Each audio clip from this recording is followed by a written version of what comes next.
Roadkill. Ricky knew I was having trouble putting food on the table, so he called me up to say there's some roadkill down the way, just past the bridge. No shame in it.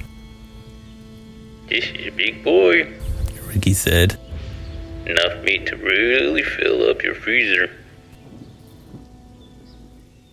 It was just a few days before the start of deer season. The woods were overflowing, not just with animals, but also pollen, insect noise, ghosts. You never knew what you could find on the side of the road. I asked Ricky how long he'd figured the roadkill had been there. Well, He said, seeing as I'm the one who hit it, about 10 minutes ago. so why not take it yourself, I asked. 'Cause I'm coming back from the dice. Figuring I'd test my luck by adding another crime on top of that. Ricky said. The dice was Dice Roll, the pub across town by the river, which meant Ricky was out on a drunk again, driving the back roads. A big cadaver in his truck bed might draw some unwanted attention, especially with the Department of Transportation's laws against harvesting roadkill. Shot or ran over, it made no difference. This time of year, no matter what kind of cadaver you had in your truck bed, it would land you on the wrong side of the law. Rest of my truck's all banged up to hell anyways. This sucker was so big. Ricky said. Cracked my whole damn windshield. You just left it in the road out there for someone to run over, I asked. Nah. Dragged it off into the bushes as best I could. But you should be able to get out there and find it easy enough. If you pull over by the big tree, you know the one. I did, sure enough. I was in my tool shed when Ricky called near 1 a.m. So my wife and kid were asleep in bed. But I knew the route in and out of the woods that the late-nighters took to avoid the law. It wasn't unusual for me to be awake at this hour. Ricky knew I could never sleep much anymore. We were the same like that now. Well, you tell me what you want to do. He said over the phone. Otherwise, I'll call somebody else to pick it up off the road. No, I said. I want it. Right then, call if you need anything else. Just make sure you delete me from your call history once we hang up. Ricky, since when am I a fool? Just making sure. You've been a good and godly family man for a while now. Didn't know if you'd forgotten. I remember everything, I told him. You wouldn't guess how hard it is on the spirit. How deep the fear to know that if you make one small mistake in your life, one small offense, everything you love can be taken from you. That night, Ricky called me about the roadkill he'd hit. I had been up late building furniture in my shed. I'd been doing that for a while now to bring in some extra cash. Ricky and I had once been partners before doing some time at the Live State Correctional Institution. About 5 years earlier for doing some bad things I'd rather not discuss. But the result was that even when folks were begging people to come back to work, they never wanted a felon like me. 5 years, 1 month, and 3 days I've been on parole, and as of that night, but given the multitude of the other things they could have gotten me for, I tried to take it as a blessing. Yet I knew I was living with an axe over my head. Sarah, my wife, had seen my past, my shortcomings when I met her at the Methodist church a few months after I gotten out, and since we'd gone to build a life together. Our son Jacob was 4. Our daughter Abigail had just turned 2. Sarah worked all day as a home health aide, and I watched over the kids while trying to find part-time work, scavenging whatever major job I could find. Ricky, my old partner, had taken a different path. It was always late at night when he called. We weren't supposed to contact one another on court order. That never stopped me from picking up. The roadkill was not far. Got in my truck and kept the headlights off as I eased out of the dirt driveway, making sure to wait until I passed by our neighbor's shack and had reached the main road before I flipped them on. These were wooden roads. They terrified me in ways most people wouldn't understand. My headlamps washed over twisted tree branches and overhanging leaves and sagging power lines. Even the main road was empty this late. Only one other car passed me by as I drove the 5 miles or so to the crossroads under the bridge, where Ricky had dragged the roadkill into the bushes. Right away, I saw that he'd been sloppy. Part of his truck grill laid in the ground, glinting like river golds in my headlamp. I pulled over and cut the engine. When I stepped out into the night air, the fragrance of the woods confronted me. These earthly, damp smells that were more memory than sense. All that night, Ricky had hidden things in the wood, now layered over one another in my mind as I walked over to pick up the chunk of his grill off the road. We'd hidden so much out here, so close to our homes. It was starting to change me. Or maybe it already had, and I was just now noticing. Once, a few months earlier, my wife Sarah had asked me why I kept the windows rolled up when I drove down the roads on cool spring nights. Wouldn't it be nicer to let the fresh air in? And how could I tell her the truth, which was I felt as if ghosts were whispering to me with the windows open. The feel of the wind was out here, like fingertips on my neck. Not pressing exactly, just grazing, reminding me of who I was. That, and the sounds of crickets chirping, faraway trains wailing, the silence that filled the space between the tree branches, like voices talking, but you can't ever hear what they're saying about you. Bending down in the middle of the road now, in the whispering quiet of the night, I lifted the grill chunk off Ricky's truck in my hand. Even by moonlight, I could see the part number on the back. Drunk fool, I said out loud.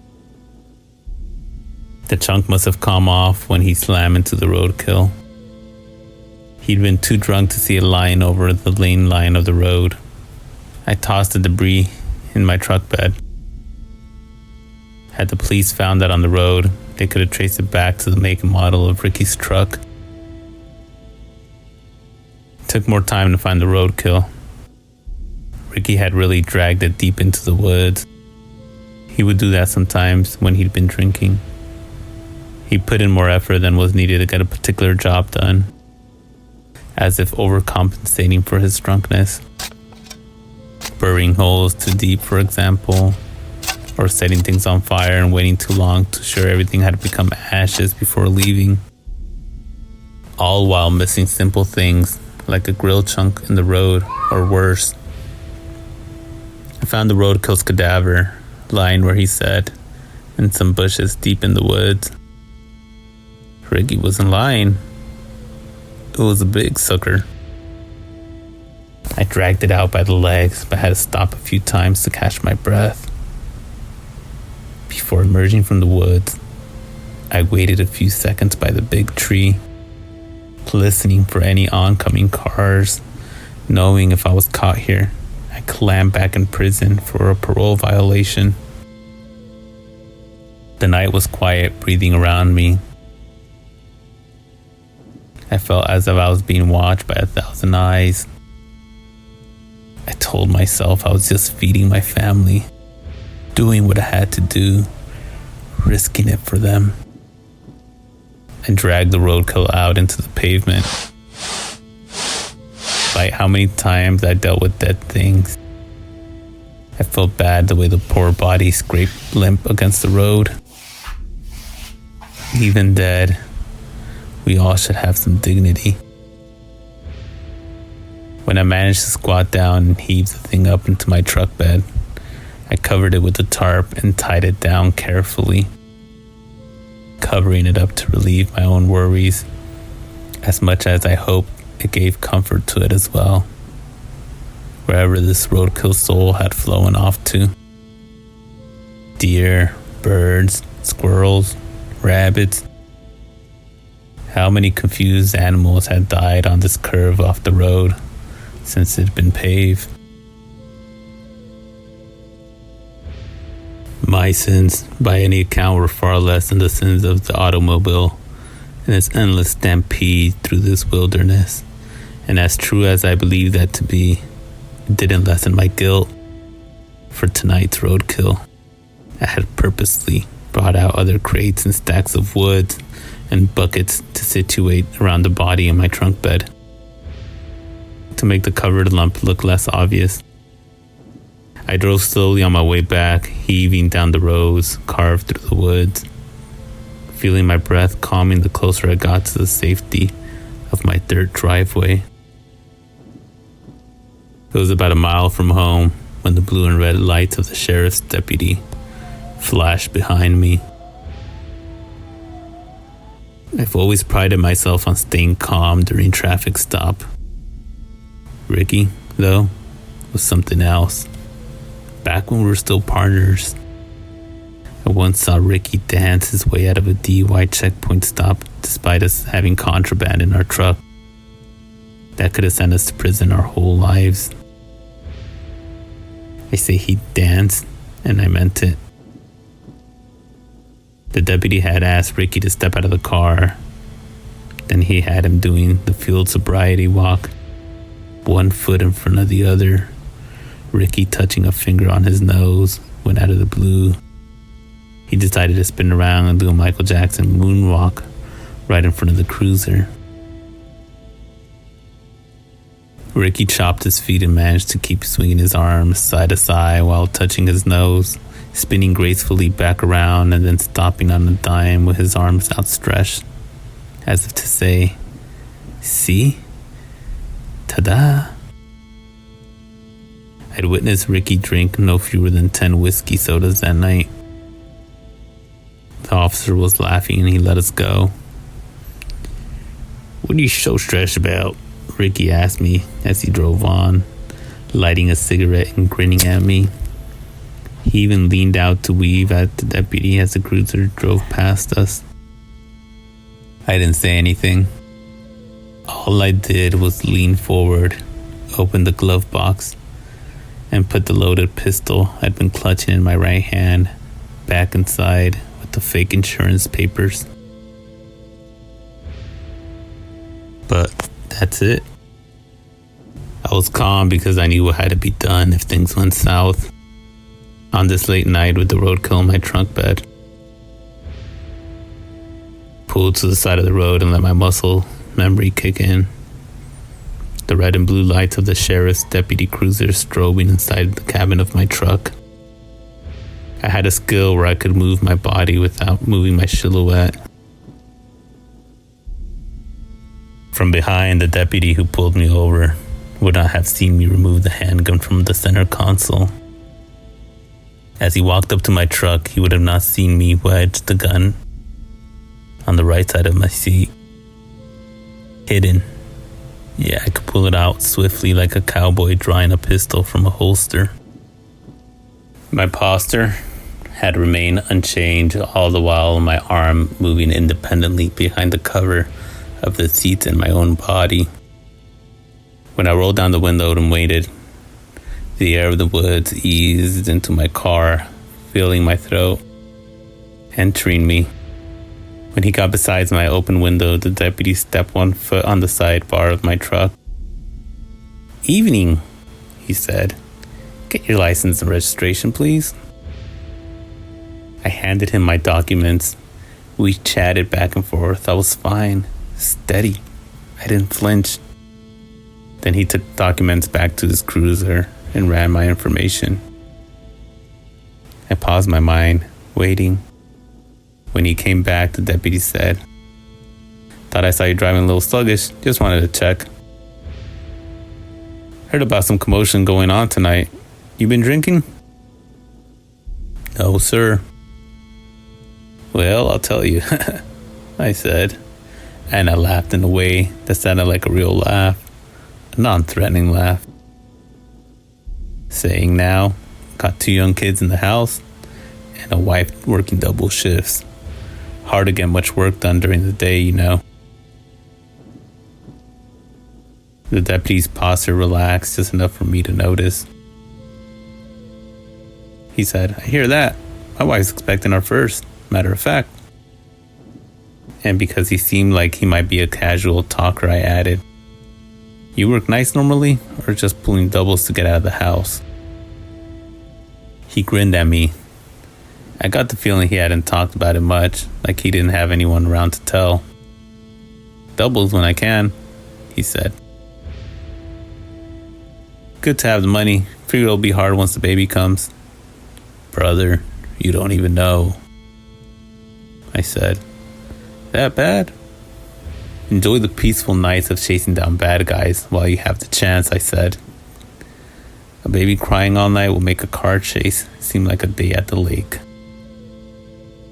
He exhaled out of his nose a soft laugh, and I imagine he must have been, years earlier, a little boy at church with big dreams as he handed my license and papers back through the open window. Then he did something he shouldn't have. He stepped all the way back down in the dirt and glanced at the back of my truck. Getting a closer look at what I had piled up in the bed. He was a young guy, a kid, really. As he stepped up to look at my truck bed, I touched my fingers to the grip of my handgun to feel that it was still there. The deputy was leaning over fully now to look into the bed. I could hear him touching at things, moving things, sniffing around.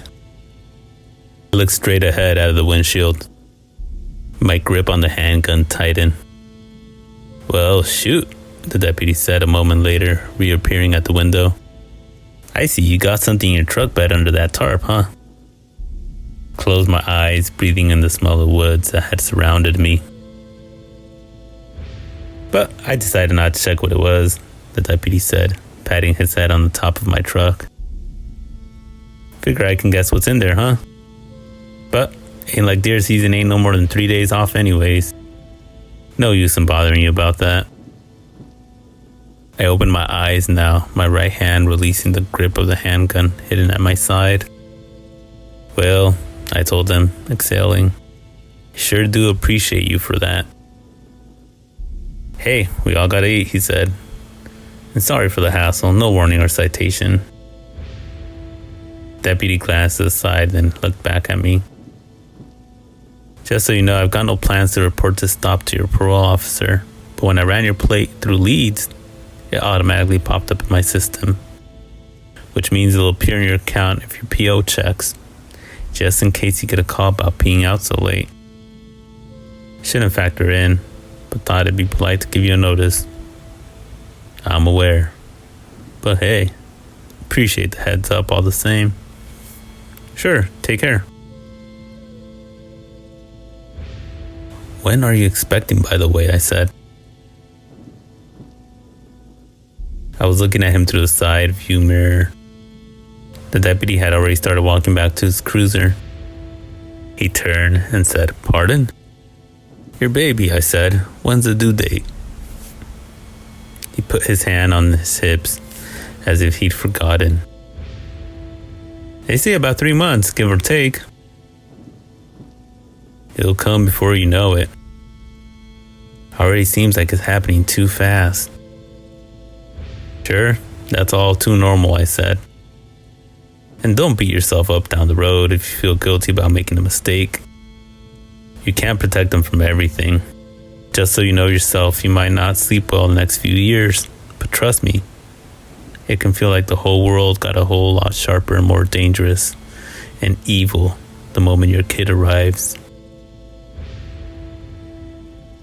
It's like a light got shone and you see things in color and you see how bad things are for you and for everyone, and you try to fix it all while grabbing all around at what to do, but nothing can be done.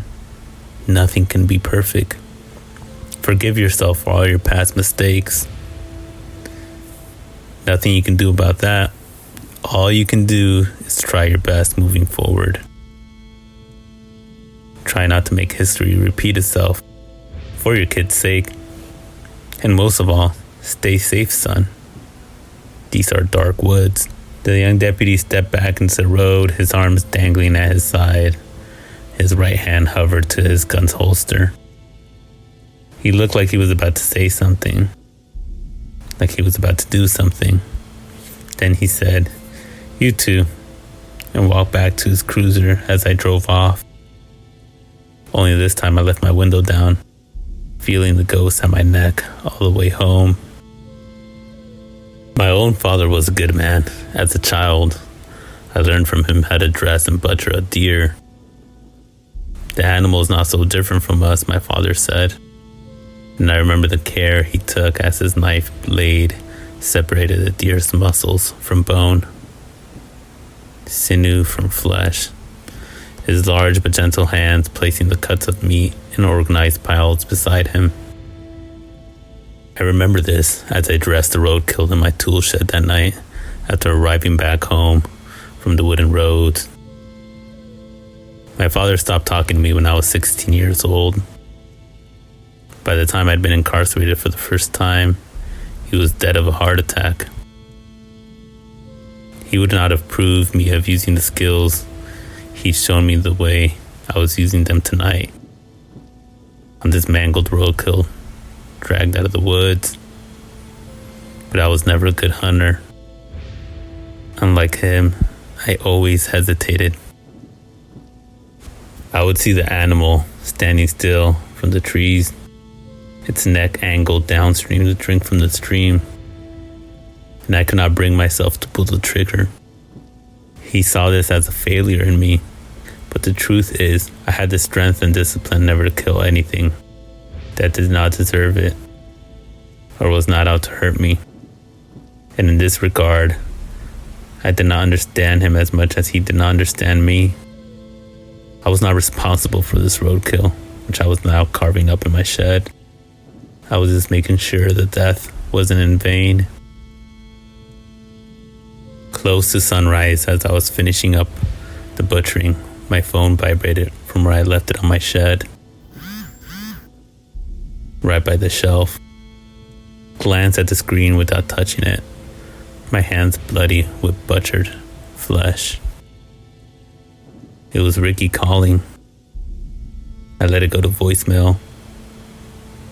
I did not want to hear his voice this close to morning.